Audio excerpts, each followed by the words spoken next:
Wahyu 11 ayat 5 dan 6. Dan jikalau ada orang yang hendak menyakiti mereka, keluarlah api dari mulut mereka menghanguskan semua musuh mereka. Dan jikalau ada orang yang hendak menyakiti mereka, maka orang itu harus mati secara itu. Mereka mempunyai kuasa menutup langit, supaya jangan turun hujan selama mereka bernubuat.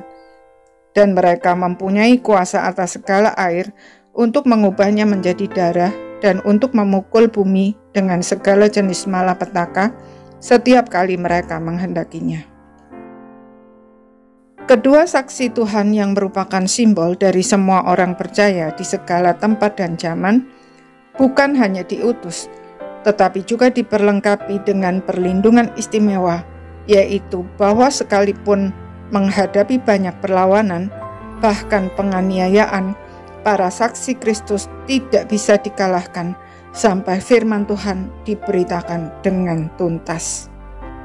Selain itu, kepada mereka juga diberikan kuasa untuk memberitakan firman Tuhan. Kuasa untuk menutup langit sehingga tidak turun hujan mengacu kepada apa yang dilakukan Elia ketika menghadapi Raja Ahab yang menyembah berhala. Kuasa untuk mengubah segala air menjadi darah dan segala jenis malapetaka untuk memukul bumi mengacu kepada pengalaman Musa menghadapi Firaun yang mengeraskan hati dan menolak perintah Tuhan untuk membiarkan bangsa Israel pergi dari negerinya.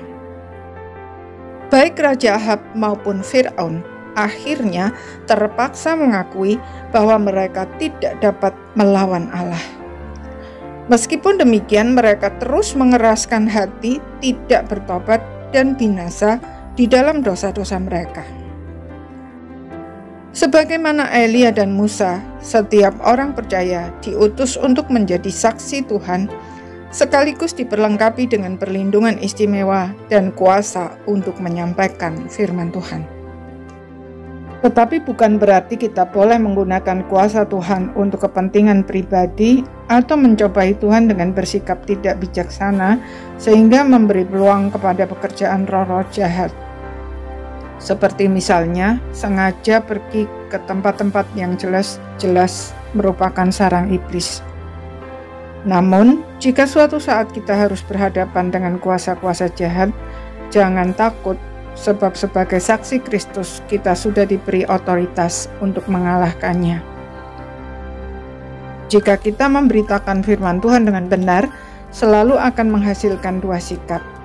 Orang menjadi percaya, menerima Kristus, bertobat dan diselamatkan, atau sebaliknya, terus mengeraskan hati, menolak firman Tuhan walaupun secara logika tahu bahwa itu benar, tidak mau bertobat dan binasa.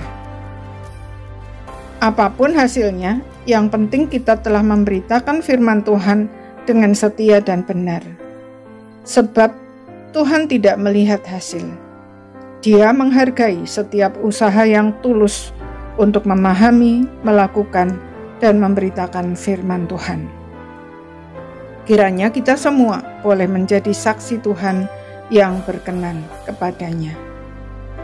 Amin.